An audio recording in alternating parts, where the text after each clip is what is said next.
These are some of the items involved in a blood draw. You've got your paperwork, you've got one of your sealed containers or biological specimens. Don't open this up until there's a law enforcement officer because they have to witness the entire procedure. Okay?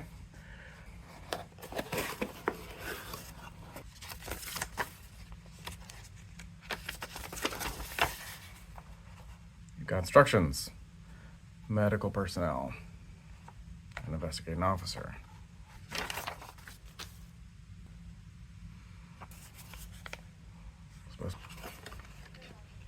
You've got a little collection, 2 collection tubes, and 20 gauge needle.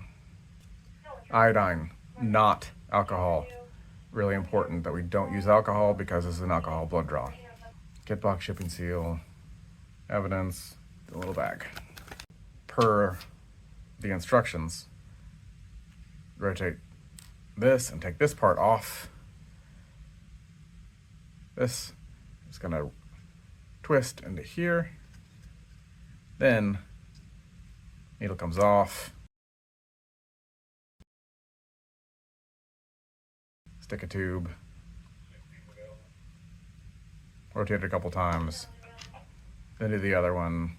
Rotate it a couple times. Take it out. Then snap.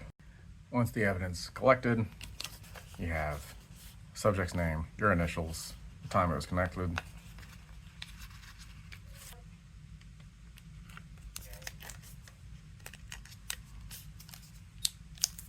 We're going to put this in that tube. Other one's done the same way. Signed as far as the person who collected it. Blood drawn by.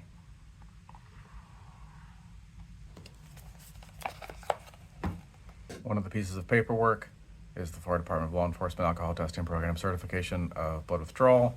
The only part that we need to be concerned about is for the name of us, what our job title is, do a signature, and a date.